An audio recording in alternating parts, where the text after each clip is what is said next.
Todo en este mundo está hecho de energía y materia, de elementos. Los seres vivos compartimos muchos de estos elementos y también lo compartimos inclusive con las piedras, con los árboles. Todos estamos hechos de cosas muy parecidas. Cuando compartimos tiempo con una persona, esa persona deja una huella en nuestra vida y en nuestra mente. Deja marcado su paso por nuestro ser, así como nosotros también lo hacemos. Hacemos lo mismo en esta otra persona. Esto es porque compartimos, aparte de estos elementos, energías. Y querramos o no, esas energías estarán presentes en ellos por mucho tiempo. Igual sucede con ciertos lugares donde el paso de personas es bastante frecuente, donde ha habido mucha gente y a veces esas personas se quedan por mucho tiempo. Sus huellas, las huellas de esas personas, quedan marcadas en estos lugares, entre sus paredes y bajo sus techos. ¿Cuánto tiempo durará esta marca? Quizá podríamos teorizar que depende de la huella energética que hayan dejado en el lugar, de la intensidad con que un recuerdo se plasme en un espacio. Si la huella es profunda, tardará mucho tiempo en borrarse, y por otra parte, si la huella es débil, se borrará rápidamente, por decirlo de una manera sencilla. Hay miles de lugares por todo el mundo donde hay testimonios de humanos que han presenciado estas huellas energéticas, de una forma u otra, en alguna visión, en algún sonido que perciben, en un olor, quizás una sensación, pero que parecen vivir un recuerdo plasmado en el espacio. ¿Deberíamos tener miedo de estos eventos? ¿Deberíamos verlos como simples huellas energéticas que por suerte de la vida nos tocó presenciar? ¿Qué opinan ustedes sobre este tema? Escuchemos esta historia y al final del video me dejan sus comentarios, por favor. Y si ustedes me lo permiten y gustan acompañarme, empecemos. La orilla del miedo, donde tus historias hayan vida.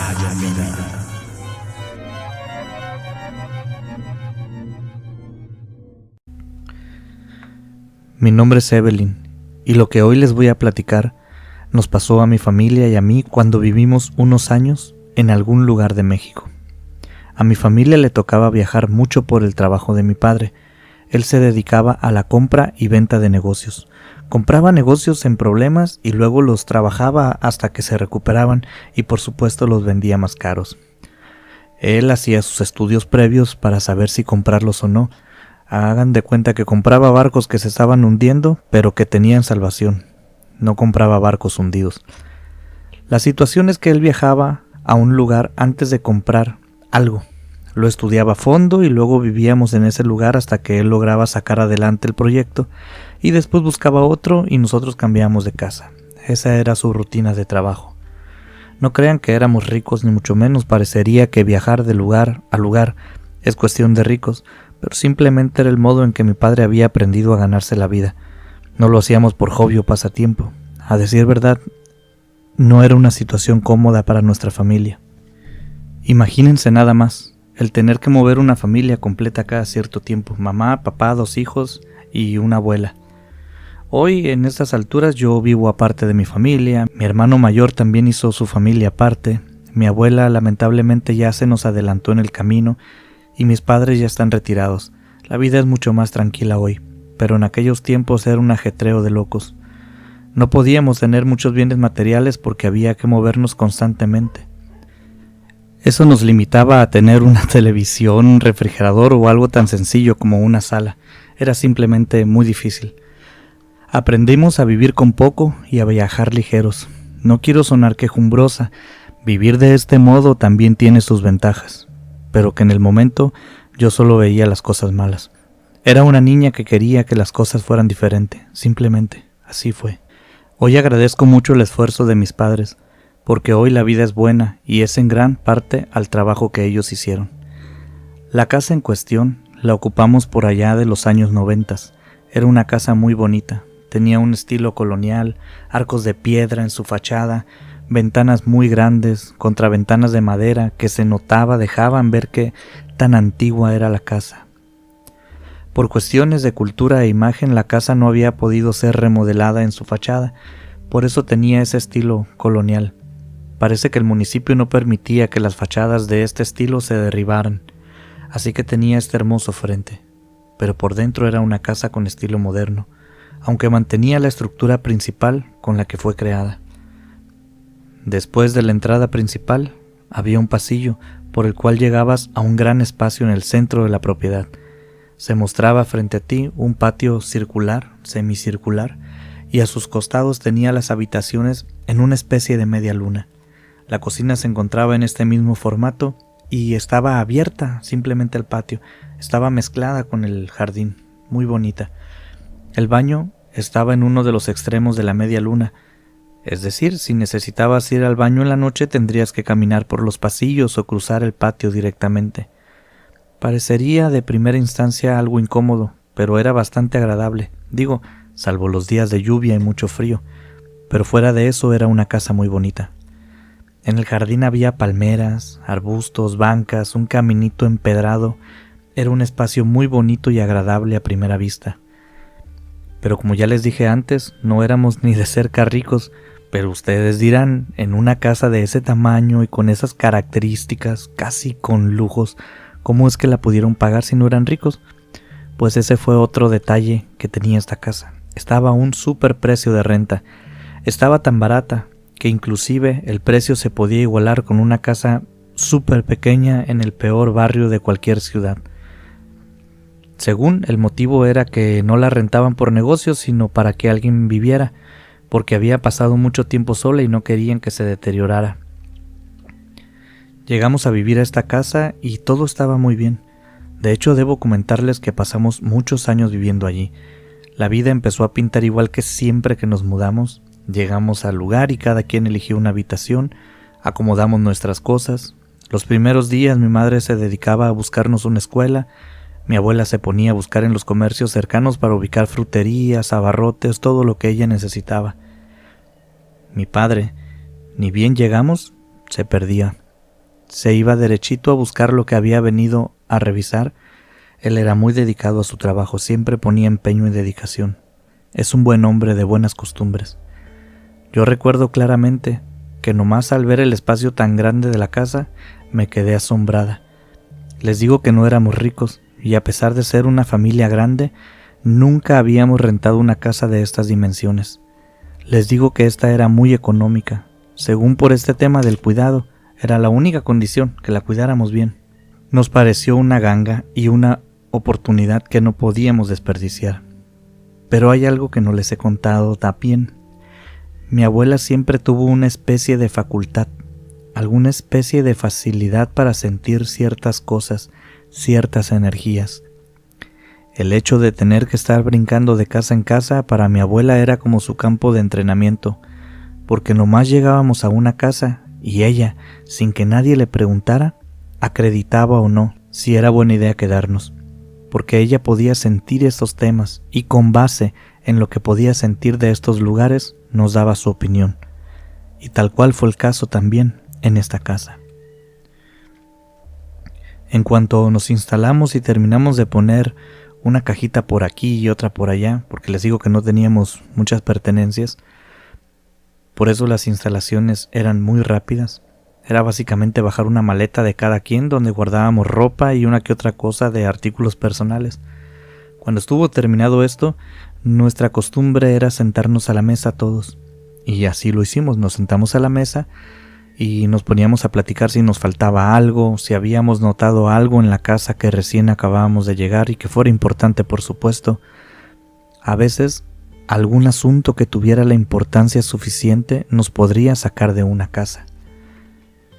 Hablábamos en orden. Siempre mi abuela tenía la última participación, pero les voy a decir la verdad. Las participaciones de mi abuela no eran tomadas muy en cuenta. Mi abuela a veces nos decía, aquí hay espíritus, aquí hay energías malas, aquí hay ánimas, aquí no se puede estar, o también lo contrario. Nos podía decir, esta es una casa muy agradable, la vamos a pasar muy bien.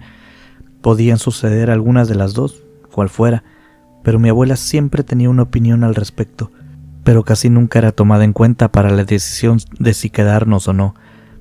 Esta insistencia de mi abuela por hablar sobre estos temas y las pocas o nulas pruebas al respecto de lo que comentaba había llevado a la familia a no tomarla en cuenta, a no tomarla con seriedad. Porque he de serle sincero, a pesar de que mi abuela sentía estas presencias, no eran visibles ni perceptibles para nosotros. Entonces era como si mi abuela todos los días pronosticara lluvia y nunca lloviera. Dejó de tener importancia para nosotros. Pero para mi hermano y para mí, siempre hubo una esperanza de que sus historias fueran reales, porque ella nos contaba, por ejemplo, que desde chica se aventaba severas visiones. Nos contaba sobre un espíritu que la siguió mucho tiempo desde que era muy pequeña, que la acompañaba a la escuela, que estaba con ella en su casa, en la calle también lo podía ver. Dice que fue el primer espíritu que ella vio, que había sentido cosas, pero gracias a este espíritu pudo saber que cuando ella sentía ese cosquilleo, esa energía extraña, era porque había un espíritu cerca. Él fue el parteaguas para que mi abuela descubriera su don. Esta y otras historias más de la abuela eran las que mantenían la fe de mi hermano y la mía también. Siempre que llegábamos a una casa, esperábamos con ansias el veredicto energético de la abuela, pero en esta ocasión, mi abuela se quedó callada al final. Todos la estábamos esperando, pero no dijo nada de inmediato. Yo la estaba viendo atentamente. Supongo que entienden que solo por estar contándoles esto, los temas paranormales me atraen mucho, y desde niña, esperaba ese comentario final de mi abuela donde nos decía sí o no y por qué, pero en esta ocasión ella no dijo nada. Sin embargo, no iba a arriesgarme a que no nos dijera nada, yo no podía permitir, yo no lo quería, así que me apresuré y le pregunté, abuela, ¿y en esta casa hay o no hay fantasmas? Recuerdo que todos se le quedaron viendo a mi abuela. Supongo que creyendo o no creyendo, de todos modos esperaban que esa costumbre se cumpliera, y en cierta forma también estaban esperando que mi abuela diera su veredicto.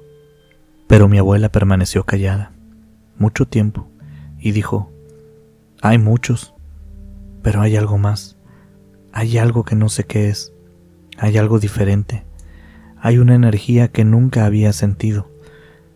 Me volteó a ver con esa mirada tierna que tenía mi abuela y me dijo, fantasmas hay muchos, mi niña, siempre están con nosotros en nuestro alrededor.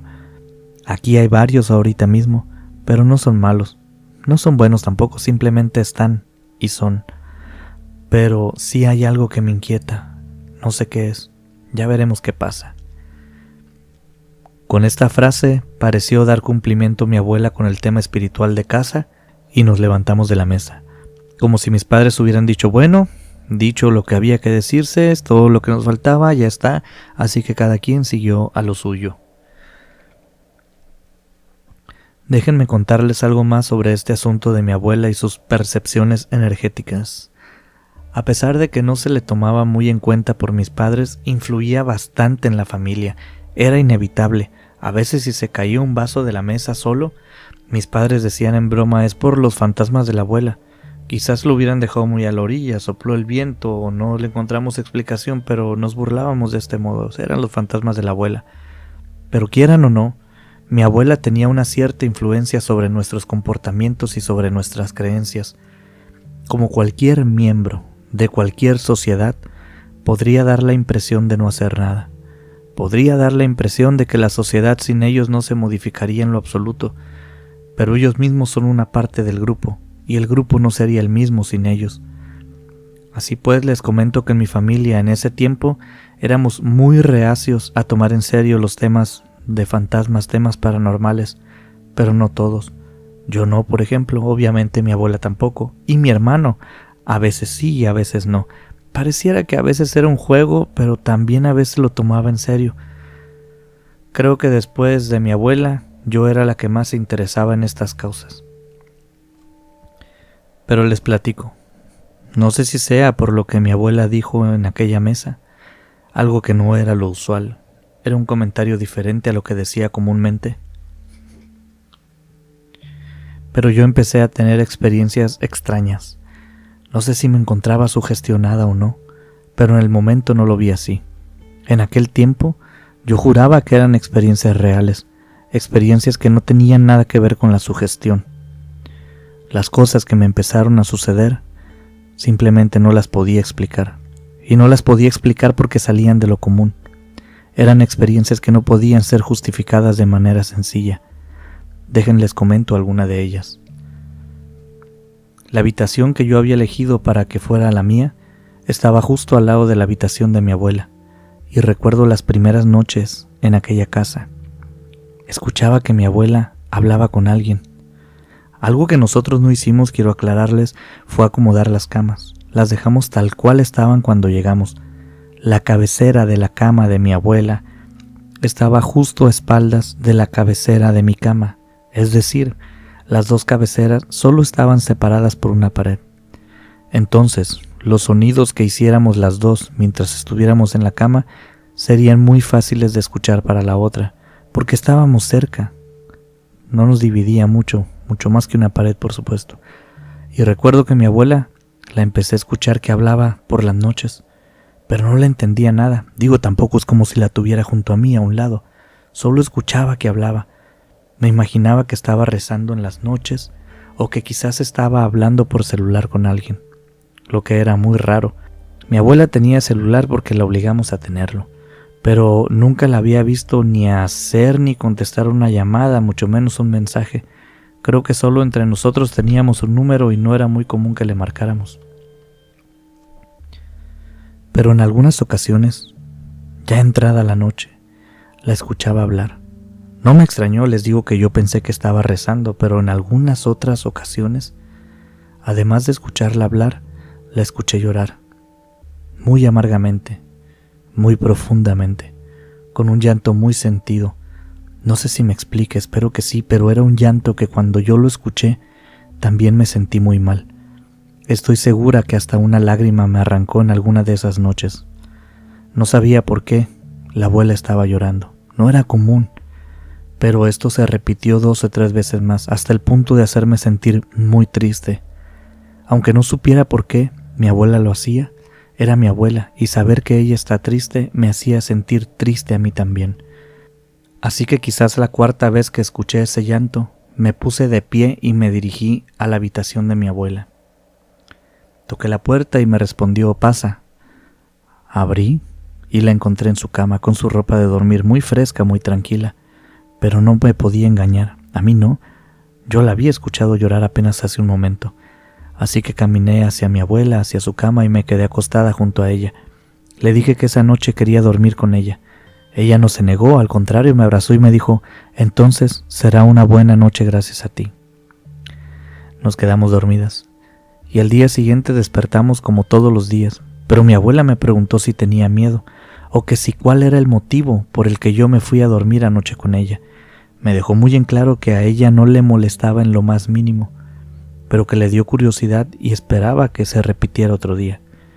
Le conté que la había estado escuchando llorar por las noches, le mostré todas mis cartas, también le aclaré que no lo hacía por invadir su privacidad ni mucho menos, sino porque simplemente se escuchaba, estábamos muy cerca y yo quería ayudarla a ella con su tristeza. Pero ella, más allá de sentirse invadida o espiada, pude ver en su cara que se sintió confundida. Se me quedó viendo muy extraño y luego cambió su semblante rápidamente, como volviendo de un ensimismamiento, y me dijo, «Quizás lo soñaste, mi niña hermosa. Yo no rezo por las noches y tampoco estaba hablando con nadie, mucho menos llorar. Mi vida es muy feliz junto a mi familia». Mi abuela siempre encontraba el modo de decirte algo hermoso casi en cualquier circunstancia.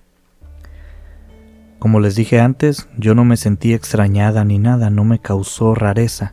No pensaba que todas estas cosas después se unirían como piezas de un rompecabezas. Simplemente le di la razón a mi abuela. Sonaba lógico, aunque yo no lo recordaba así. Sonaba muy lógico que en sueños yo hubiera escuchado aquella.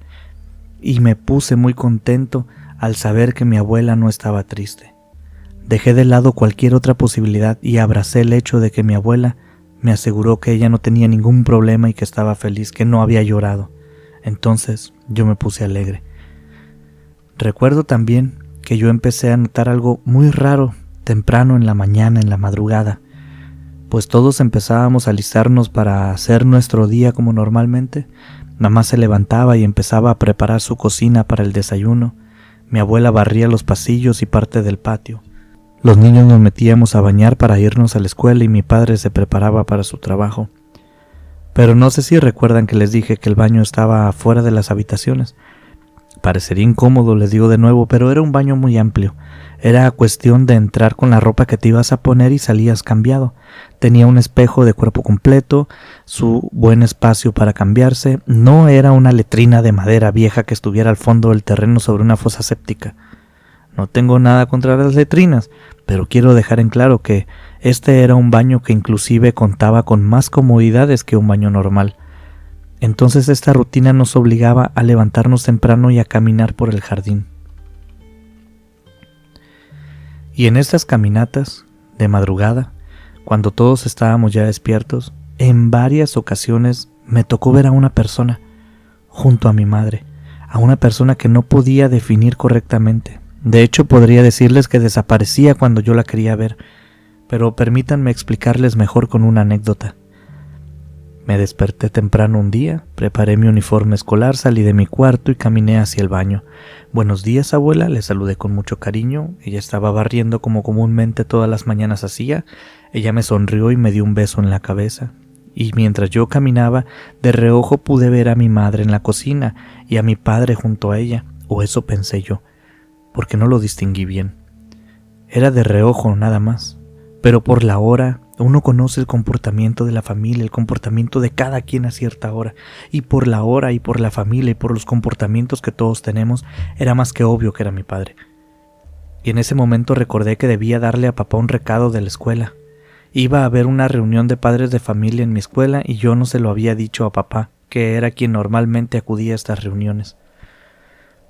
Pues me volteé a ver a mi padre para caminar hacia él y decirle lo de la reunión de padres de familia, y cuál va siendo mi sorpresa que ya no lo vi junto a mi madre. Apenas unos segundos antes lo había visto, pero ahora ya no estaba. De igual modo, caminé hacia la cocina, me paré junto a mi madre y le dije: «Oye, mamá, ¿dónde está papá? Necesito decirle algo». Pero ella me respondió: «Tu papá aún no sale del cuarto, espéralo un ratito más». Entonces le comenté que no era posible, que yo lo acababa de ver aquí en la cocina junto a ella. Me giré, miré a mi alrededor. Mi hermano me estaba ganando el baño por yo haberme desviado hacia la cocina. Mi abuela seguía en donde la acababa de saludar hace poco y le dije: «Mamá, lo acabo de ver aquí junto a ti hace unos segundos». Pero ella solo me dijo: «Pues has de estar dormida todavía porque yo estoy aquí sola desde que llegué». Así empecé a notar a este ser, que me hizo temer por mi salud mental.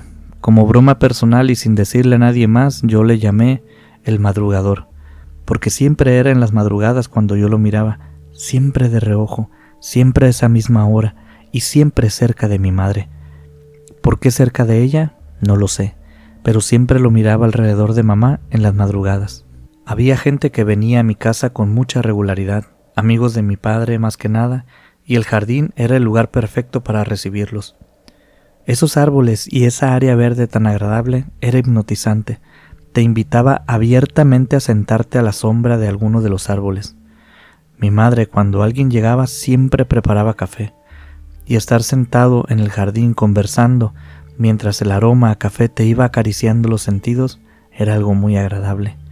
Tanto así era que hasta yo salía al jardín cuando papá tenía visitas. No los molestaba ni brincaba alrededor o encima de ellos, pero debo confesarles que uno de mis pasatiempos era escuchar lo que mi padre conversaba con sus amigos. Siempre admiré mucho a papá. Una de sus principales cualidades es ser una persona buenísima para los negocios.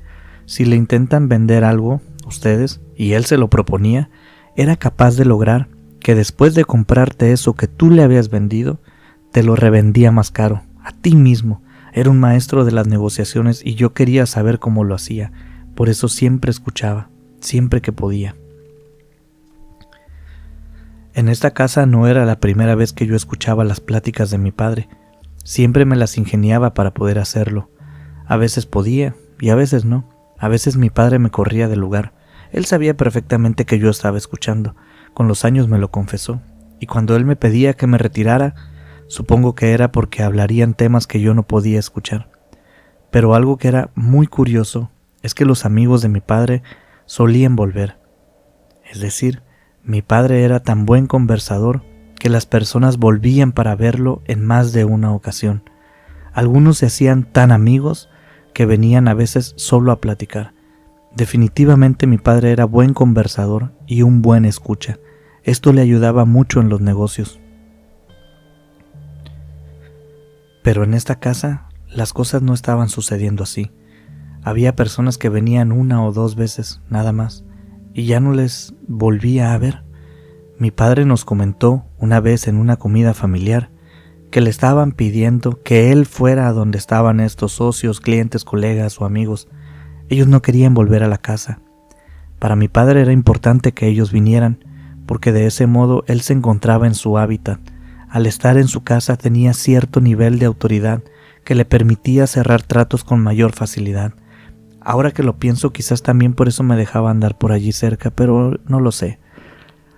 El caso es que una de las personas que vino a hablar con mi padre le hizo un comentario. Le dijo que había algo en nuestra casa que no los hacía sentir cómodos, que era algo raro, algo que no sabía qué era, pero que se comentaba entre las personas que trabajaban con mi padre y que les impedía en cierto sentido estar en casa con mi papá. Después de este incidente a mí se me ocurrió comentarlo con mamá y para sorpresa de todos empezaron a salir anécdotas. Cada uno de nosotros empezó a contar cosas que nos pasaban. Muchas de ellas se relacionaron, muchas de ellas eran nuevas, pero todas tenían algo en común. No causaban miedo ni espanto, eran simples experiencias. O eso pensábamos. Por ejemplo, mi madre nos contó que en una ocasión ella y mi padre estaban dormidos en su habitación y ese día había hecho un poco de calor. Los cuartos tenían aire acondicionado, pero mis padres han sido los más ahorradores que yo conozco de toda la vida, así que no lo prendieron. Decidieron dormir con la puerta abierta, abrieron la ventana, la puerta y que corriera el aire. Y dice mi madre que toda la noche estuvo viendo a alguien pasar por su puerta, así por el marco, de izquierda a derecha, de derecha a izquierda. Igual que yo, lo veía solo cuando no enfocaba la puerta, mirando hacia otro lado, o sea, de reojo. Esa noche no pudo descansar nada, porque no sabía quién era. Dice ella que de repente quería cerrar sus ojos y entonces, cuando se estaba quedando dormido, sentía alguna presencia, sentía que algo estaba con ella y los abría, se giraba la puerta y veía que alguien pasaba. La misma figura, oscura, de reojo, no distinguible. Lo veía cruzar de un lado a otro. Sabía que mi padre no lo había visto porque mi padre estaba roncando muy fuerte y era un hecho que estaba súper dormido, pero ella toda la noche estuvo viendo pasar a esa entidad. De hecho, ese día que mi madre nos contó esto, ella misma nos preguntó: ¿a poco no recuerdan que un día en la mañana les pregunté a todos que si quién había estado caminando por la casa en la noche? Y es verdad, todos lo recordamos, hasta recordamos que habíamos bromeado con que alguien había tenido diarrea y había estado yendo y viniendo al baño, pero no quiso decir nada. Mi madre dice que ella no quiso insistir más y simplemente pensó lo mismo que me había dicho ella a mí, que seguramente se encontraba medio dormida y así quedó el asunto. Decidió dejar que su mente le encontrara lógica al tema. Sin embargo, la historia de mi madre guardaba muchas similitudes con la mía. Veía a una persona, siempre de reojo. Cuando la quería enfocar, esta persona se perdía de su campo de visión. Y ¿saben qué es lo más curioso? Que parecía que a ella también le quitaba tranquilidad, al igual que la voz y el llanto que yo escuchaba de mi abuela. O sea, no era algo que simplemente veías y ya, sino que generaba algo en nosotros, generaba un cierto sentimiento o sensación de intranquilidad, y esto parecía repetirse. El siguiente que dio su testimonio fue mi padre, muy a regañadientes, y la verdad es que yo siento que no se guardó cosas, pero él también puso su grano de arena. Él también había pasado por eventos extraños, y él también había guardado silencio. Mi padre no solo es bueno negociando, es un hombre de esos de hágalo por usted mismo, de esos que son fanáticos de reparar cosas. A decir verdad, él siempre dijo que de no ser por su estilo de vida, por el modo en que había encontrado para ganar dinero, él hubiera sido un técnico. De esos señores todólogos que le saben a la carpintería, la mecánica, la soldadura, plomería, electricidad, de esos que parece que tienen más energías que un rayo, que no paran y que siempre andan buscando qué arreglar y aprender. Por este motivo, uno de los pocos espacios que él tenía para cargar con cosas personales de mudanza en mudanza, se lo dedicaba a una pequeña caja de herramientas que tenía exactamente lo necesario para poder hacer reparaciones mínimas. Y esta casa tenía ese atractivo también para mi padre. Le habían dicho que la cuidara bien, porque no querían que se deteriorara. Y mi padre, cuando llegó, vio una llave del agua que tenía fuga. En su primer tiempo libre la reparó. Observó también que una pared necesitaba un poco de terminado. La humedad y el tiempo habían hecho lo propio con esa pared. La reparó también. Notó que había una mancha en uno de los papel tapiz que estaban en la casa. Lo intentó lavar, pero los desperfectos volvían a aparecer, todos y cada uno. La pintura que había puesto se caía rápidamente y volvía a quedar una mancha. No importa qué reparara, las cosas iban en decadencia, rápidamente. Y mi padre no es un novato en este tema, como ya se los había dicho, a él le gusta hacer esto. Por eso él sabía cuánto debía durar una pintura, sabía qué tipo de pintura comprar, sabía que sus reparaciones no deberían de dañarse tan rápido. La casa en sí misma y por sí misma parecía tener un desgaste anormal en su estructura, como si algo estuviera consumiéndola. El siguiente en dar su testimonio fue mi hermano mayor. Este fue el que más me impactó, por eso lo he dejado para el final. Mi hermano cuenta que él también había visto casi desde el primer día diferentes cosas. Llegó a ver cosas como las que vimos mi madre y yo. Comparamos al caminante de mi madre, el ser este que andaba frente a su cuarto, con mi madrugador. No veía mi hermano ni a alguien caminando ni a alguien en la madrugada, pero en las noches veía a un ser parado en su cuarto, a una forma humanoide, al fondo, un ser que tenía la misma característica que los otros. Cuando él lo quería enfocar, se desaparecía. En diferentes ocasiones, él despertó y logró verlo, pero siempre de reojo. Al igual que las demás habitaciones de esta casa, la de mi hermano tenía una lámpara de noche. Nosotros no las acostumbramos, pero como allí estaba, él decidió usarla, por lo que pudo ver con mayor claridad a este ser. Digo, la claridad que te permite ver la noche y ver algo de reojo, porque insisto, cuando él intentaba enfocarlo, se le iba de su visión. Pero mi hermano tiene una característica especial, una personalidad que le vale madre todo. Entonces, él empezó a creer que era algún juego de sombras y luces de aquella lámpara, cambió de lugar la lámpara para evitar ese efecto, pero el efecto continuó. Pero simplemente mi hermano lo ignoró, no le dio el más mínimo de su atención. A los días de haberlo dejado de lado, de estar ignorando este efecto, este ser del rincón empezó a hacer un ruido, una especie de clics, como si hicieras doble clic con tu ratón de la computadora. Así se escuchaba según mi hermano, y este sonido atraía su atención, por supuesto, hacía que volviera a voltear, pero sucedía lo mismo, sucedía igual. De reojo podía ver a este ser, pero cuando lo quería enfocar, ya no lo podía encontrar en su rango de visión. Sin embargo, lo obligaba a voltear por el sonido aquel, del doble clic.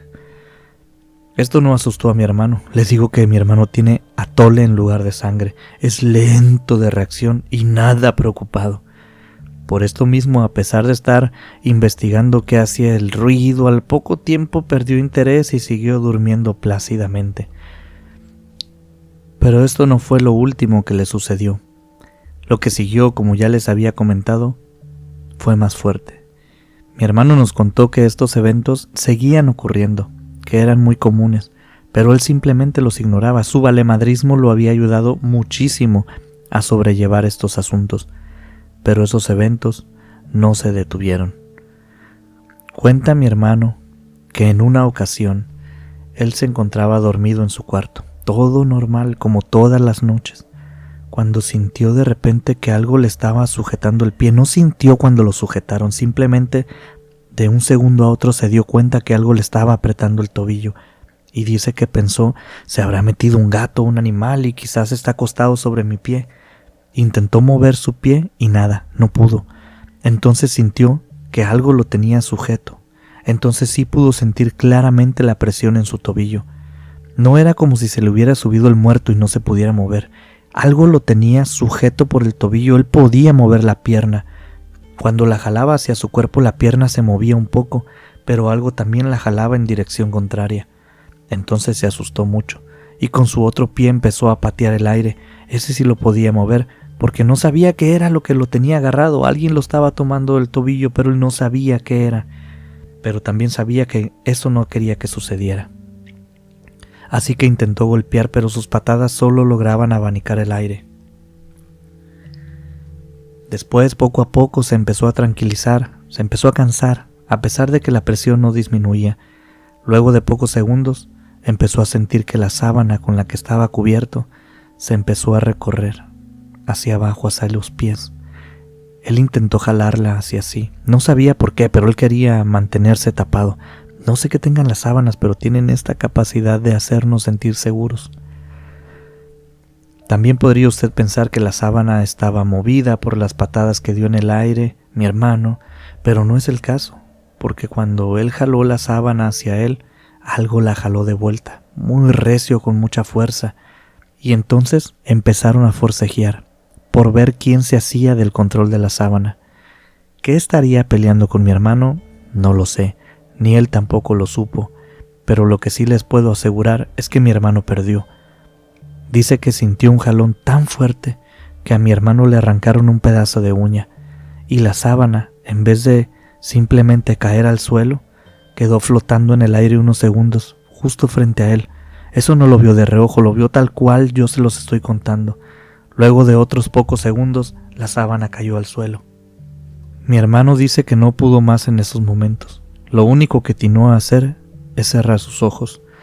No se podía mover porque aquella presión sobre su tobillo aún estaba. Y después de sentir el tirón que le dieron en la sábana, no quería arriesgarse a recibir un jalón igual en el tobillo. Así que cerró los ojos y empezó a rezar. Empezó a rezar muy fuertemente, con mucha fe, y en algún punto se quedó dormido. En algún punto de esa noche, lleno de miedo, en su cuarto, sintiendo la presión en su tobillo, se quedó dormido. Él acostumbró a partir de ese día rezar todas las noches antes de dormir. No sabía muchas oraciones, pero las que se sabía las rezaba, y después de eso se hizo el propósito de aprenderse una oración nueva cada semana, y así continúa hasta el día de hoy. Pues cuando mi hermano contó esto, yo me quedé muy sacada de onda. Hasta antes de la participación de mi hermano, todos habíamos contado algo, pero cosas leves, ustedes ya las escucharon. Pequeñas, por decirlas de algún modo, cosas que no tenían mayor relevancia, pero lo de mi hermano había sido otro asunto. Definitivamente era más invasivo, más personal. El caso es que después de que todos estuvimos contando lo que nos estaba pasando, la única que no había hablado, y ustedes ya lo saben, era mi abuela. Y miren que ella es, a mi parecer, la que debió de haber abierto este tema. Ella era nuestra parte profesional en estas situaciones, o por lo menos lo más cercano que nosotros pensábamos tener a un profesional. Pero cuando le tocó participar, lo hizo con mucha calma, al final, como siempre. Recuerdo que hasta se aclaró la garganta antes de decir algo. Todos la volteamos a ver, y ella parecía dispuesta a disfrutar cada segundo de su participación. Antes de hablar ya se veía una sonrisa condescendiente en su rostro. Mi abuela comenzó sonriendo. Casi les puedo decir que estaba disfrutando muchísimo. Se veía en su rostro, pero solo puedo asegurar lo que yo vi, no lo que ella sentía. Así que les hablo desde mi perspectiva. Pero insisto, mi abuela estaba disfrutando del discurso que aún no comenzaba. Ella nos miró fijamente a cada uno y nos dijo, esperaba que este día nunca llegara. Luego nos habló de esa manera cariñosa que tienen las abuelas para hablarnos. Nos advirtió que no echáramos a saco roto lo que nos iba a decir. Nos pidió que por esta única ocasión le hiciéramos caso y la escucháramos. que no debíamos cambiar nada de nuestra vida, ni nuestras rutinas, pero que la escucháramos atentos y con respeto, aunque sea por este tiempo. No sé por qué ella pensaba que lo haríamos de otro modo, pero insisto, mi abuela estaba disfrutando este momento. Abuela nos habló sobre muchos tipos de seres de otra dimensión, de esos que ustedes llaman fantasmas o demonios, nos dijo. Pero nos dijo que no eran más que otros tipos de seres que conviven paralelamente con nosotros. Son seres de otra dimensión, que siempre han estado entre nosotros y que siempre van a estar, y nosotros entre ellos también. Mi abuela nos contó que a ella le ha costado mucho trabajo entender y estudiar estas cosas, pero nos dijo que esos seres, aunque sea obvio, no estaba de más decir que no son iguales a nosotros. ¿Por qué nos dijo que no estaba de más? Porque nos explicó que los humanos tendemos a humanizar a otros seres vivos, inclusive a las cosas, a ponerle suéter a los perros, a darle galletas a las aves, a ayudar a un conejo que está siendo devorado por un coyote, a ponerle ojos a un carro en una película. Pero esa es su naturaleza, ellos no deben ser humanizados, no son humanos, porque entonces podríamos pensar que esos animales en algún determinado momento estarían teniendo un comportamiento erróneo, porque lo estamos juzgando desde nuestra perspectiva. Nos contó que esos seres no son iguales a nosotros y no generan las energías que nosotros generamos, pero ellos son seres de energía. Hay seres de energía positiva y seres de energía negativa. Por eso algunos seres que han sido detectados se dice que son buenos o malos, pero son básicamente lo mismo, solo que unos están creados de un tipo de energía y otros de otra. Estos seres viven en ciertos lugares, generalmente donde hay mucha gente, porque se alimentan de nuestra energía. A veces, por factores extraordinarios, quedan amarrados a un lugar, pero ese fenómeno es raro. Estos seres necesitan de nuestra energía. ¿Y cómo se genera esta energía? Pues con nuestros sentimientos: ira, depresión, miedo, alegría, tranquilidad. Y según el tipo de energía que generes, será el tipo de seres que se acercarán a ti. Esta casa tenía mucho tiempo sola, y las casas donde vive la gente siempre están, por decirlo de algún modo, embarradas con la energía de la gente que vive allí. Muchos de estos seres dimensionales, cuando no encuentran a nadie cerca, toman la energía de las casas, y hasta cierto punto también toman un poco de la energía de la casa misma, de las piedras, de las plantas, de la tierra, del suelo, y poco a poco la van deteriorando. Si tú tienes la disciplina de crear hábitos positivos, hábitos que generen esa energía positiva, lograrás atraer a este tipo de seres, a seres positivos, y por supuesto que los negativos se irán, porque no habrá nada para ellos en ese lugar. Pero cuidado, pasa exactamente igual del lado opuesto. Si en tu hogar hay hábitos negativos, eso será lo que atraerás, porque habrá alimentos para ellos. Tu hogar será como una invitación a comer libremente de quienes estén cerca.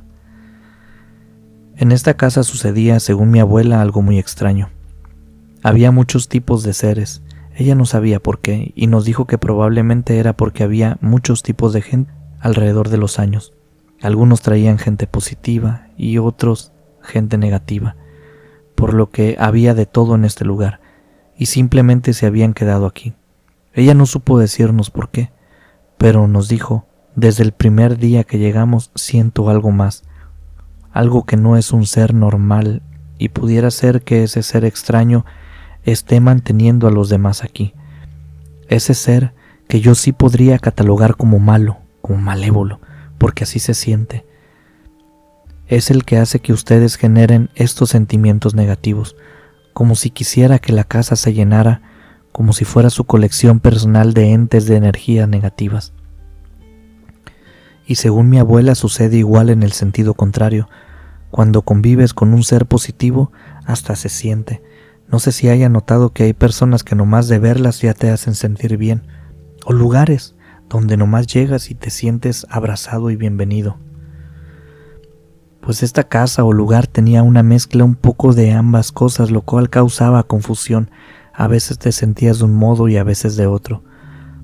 Todos en la mesa, después de escuchar a mi abuela, nos quedamos boquiabiertos. Nos parecía totalmente surreal lo que estaba mi abuela diciendo. Sabíamos que le gustaban estos temas, pero no sabíamos que tenía tanto que decirnos. Y por lo menos yo al día de hoy estoy seguro que ella tocó el tema muy superficialmente. Parecía que tenía mucho más conocimiento de lo que jamás hubiéramos pensado. Nos dejó pensando a todos y empezamos a unir cabos. Claro, por eso esto, por eso aquello, con razón de aquel tema. Empezamos a hilar las historias tal cual usted lo estuvo haciendo mientras nos escuchaba. Pero es porque usted sí conoce de este tema, pero en aquellos tiempos mi familia lo desconocía, todo era nuevo para nosotros.